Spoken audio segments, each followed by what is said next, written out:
Hello दोस्तों, स्वागत है आपका एक और नई वीडियो में। दोस्तों, हम लोगों ने पिछली वीडियो में दिल्ली सल्तनत के बारे में जाना था। हमने देखा था कि लगभग 320 वर्ष तक दिल्ली सल्तनत ने भारत के बड़े हिस्से पर शासन किया, लेकिन 1526 ईस्वी में पानीपत के प्रथम युद्ध में बाबर ने इब्राहिम लोदी को हराकर दिल्ली सल्तनत का अंत कर दिया। यहीं से भारत में एक नए युग की शुरुआत हुई, जिसे हम लोग मुगल साम्राज्य के नाम से जानते हैं। तो आज हम जानेंगे मुगल कौन थे, भारत में उनका शासन कैसे शुरू हुआ, प्रमुख मुगल शासक कौन कौन थे और उनकी उपलब्धियां क्या थी, और मुगल साम्राज्य का पतन कैसे हुआ। इस वीडियो में सभी चीज़ें जानेंगे। ये एक वीडियो मुगल साम्राज्य को कवर करने के लिए पर्याप्त है और रिवीजन पर्पस के लिए बनाया गया है, तो जो मेन पॉइंट है उसी पर फोकस किया जाएगा। तो वीडियो को एंड तक देखिएगा। आप किसी भी कंपटीशन एग्जाम की तैयारी कर रहे हैं तो आपके लिए ये रामबाण साबित होगा। चलिए वीडियो को स्टार्ट करते हैं। दोस्तों, सबसे पहले जानते हैं मुगल कौन थे। तो मुगल मूल रूप से मध्य एशिया से आए हुए थे। वे तुर्क और मंगोल परंपराओं से जुड़े हुए थे। मुगल वंश के संस्थापक बाबर को माना जाता है। बाबर स्वयं को एक और तैमूर का वंशज तो दूसरी ओर चंगेज खान का वंशज से जुड़ा मानता है। इसी कारण उसे मुगल वंश कहा गया। भारत में मुगल साम्राज्य की स्थापना। दोस्तों, कोई भी चीज़ हम लोग पढ़ते हैं तो सबसे पहले तो हमें यही जानना होता है कि उसकी स्थापना कैसे हुई। तो बाबर का भारत में आगमन। बाबर मूल रूप से फरगना, वर्तमान उज्बेकिस्तान का शासक था। उसने कई बार भारत पर आक्रमण किए। उस समय दिल्ली पर लोदी वंश का शासन था और इब्राहिम लोदी उसका शासक था। कई अफगान सरदार इब्राहिम लोदी से नाराज था। उन्होंने बाबर को भारत आने के लिए निमंत्रण दिया। 21 अप्रैल 1526 को बाबर और इब्राहिम लोदी के बीच पानीपत का युद्ध हुआ। इसको याद रखिएगा, जिसमें कि बाबर की सेना संख्या कम थी, लेकिन उनके पास आधुनिक तोपखाना और बेहतर युद्ध रणनीति थी। युद्ध में इब्राहिम लोदी मारा गया और बाबर विजयी हुआ। इसी विजयी के साथ भारत में मुगल साम्राज्य की स्थापना हुई।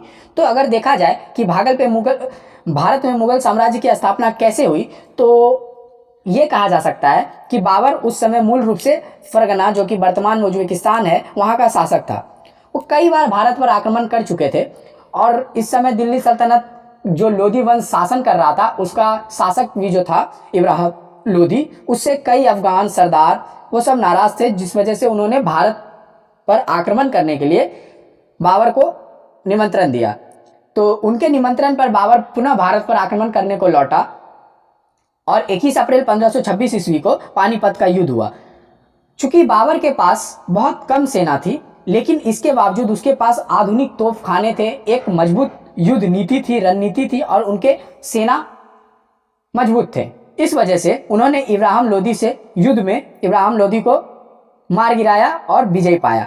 और वो बाबर भारत पे विजय पाने के बाद उन्होंने मुगल साम्राज्य की स्थापना की और इसी तरीके से मुगल साम्राज्य का स्थापना हुआ।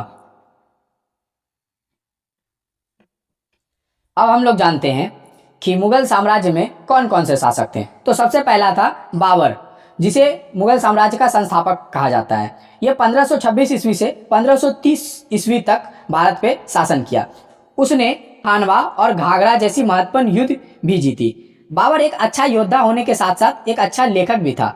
उनकी अपनी आत्मकथा है तुजुक ए बाबरी, जिसे बाबरनामा भी कहा जाता है। उन्होंने खुद से ही लिखी थी। 1530 ईस्वी में उसकी मृत्यु हो गई। खानवा का युद्ध 1527 ईस्वी में लड़ा गया था और घाघरा का युद्ध 1529 ईस्वी में लड़ा गया था। बाबर की मृत्यु के बाद शासक बने हुमायूं। हुमायूं उनका पुत्र था, लेकिन हुमायूं की अनेक कठिनाइयों का सामना करना पड़ा। हुमायूं 1530 ईस्वी से 1540 ईस्वी तक शासन किया। उसके बाद वे 1555 ईस्वी से 1556 ईस्वी तक पुनः शासक बने। हुमायूं के बाद शेरशाह सूरी का उदय हुआ। अफगान नेता शेरशाह सूरी ने हुमायूं को हराकर सत्ता छीन ली। हुमायूं को भारत छोड़कर फारस जाना पड़ा। कुछ वर्ष तक हुमायूं ने फिर से सत्ता प्राप्त की, लेकिन 1556 में उनकी मृत्यु हो गई। शेरशाह सूरी का क्या क्या योगदान था? हालांकि शेरशाह सूरी मुगल शासक नहीं था, लेकिन उनके कार्य बहुत महत्वपूर्ण थे। उसने ग्रैंड ट्रैक रोड का विकास किया, डाक व्यवस्था को मजबूत बनाई, भूमि राजस्व व्यवस्था में सुधार किया और रुपया नामक मुद्रा को लोकप्रिय बनाया। ये शेरशाह सूरी की महत्वपूर्ण योगदान रही। हुमायूं के बाद सत्ता प्राप्त करते हैं अकबर। अब हम मुगल इतिहास के सबसे महान शासक की बात करेंगे। अकबर केवल 13 वर्ष की आयु में शासक बना। शुरुआत में उसके संरक्षक बैरम खान ने संभाला।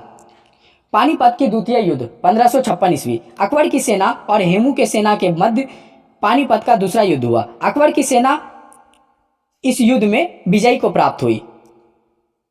अकबर की प्रमुख उपलब्धियां, पहला है धार्मिक सहिष्णुता। अकबर सभी धर्मों का सम्मान करता था। उसने जजिया कर को समाप्त कर दिया।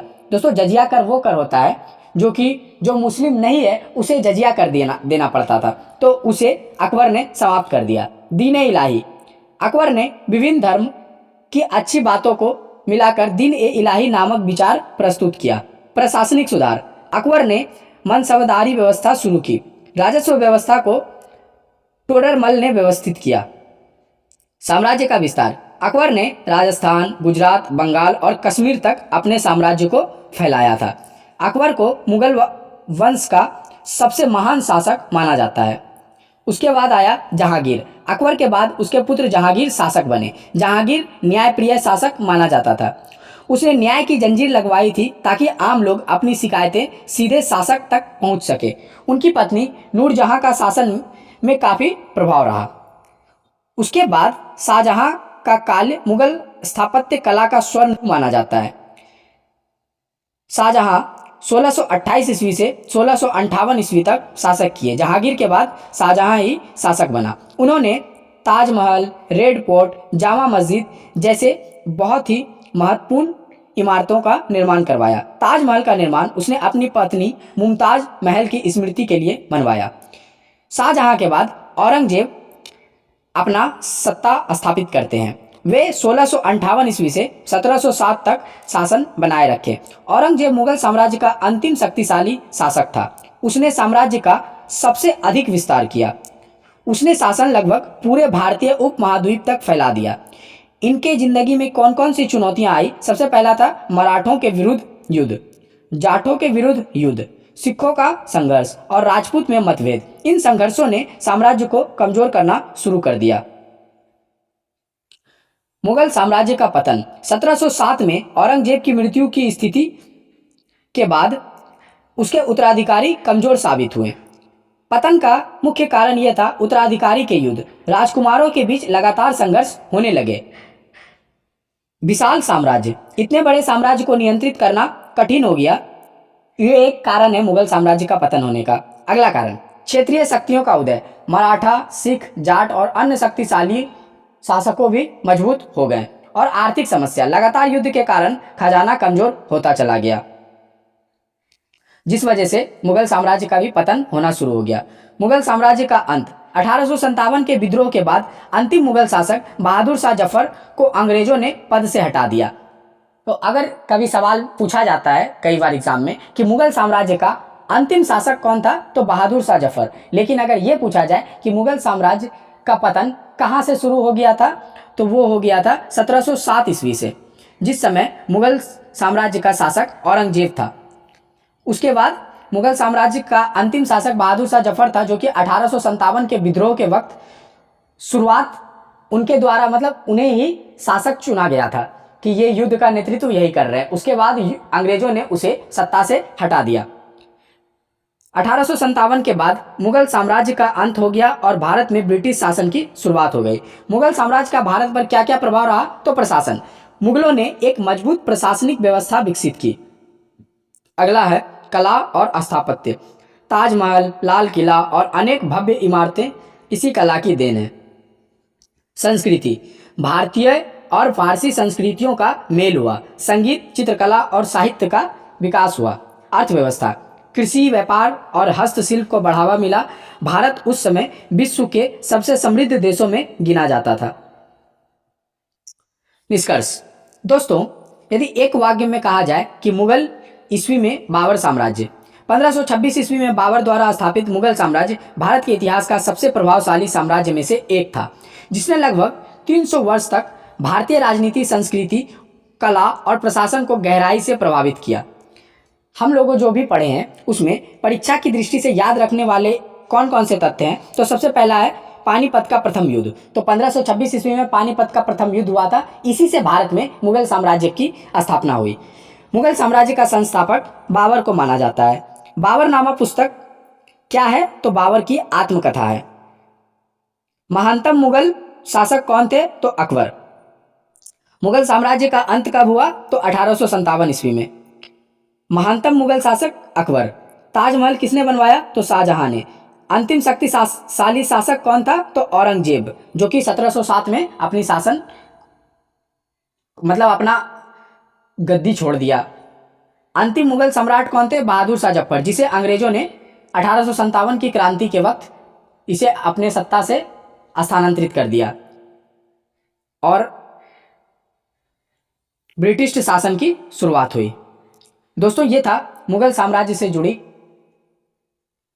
Point two point question answer और तथ्य। उम्मीद है आपको अच्छे से समझ में आया होगा। इस वीडियो में वही सब टॉपिक को कवर किया गया जो कि लगातार एग्जाम में पूछे जाते हैं। अगली वीडियो में हम लोग जानेंगे मुगल साम्राज्य के बाद क्या हुआ, मुगल साम्राज्य को टक्कर देने के लिए कौन कौन से भारतीय हिंदू शासक थे, सिख शासक थे। तो इन सभी चीज़ों के बारे में अगली वीडियो में पढ़ेंगे। वीडियो अच्छा लगा तो वीडियो को अंत तक देखने के लिए धन्यवाद।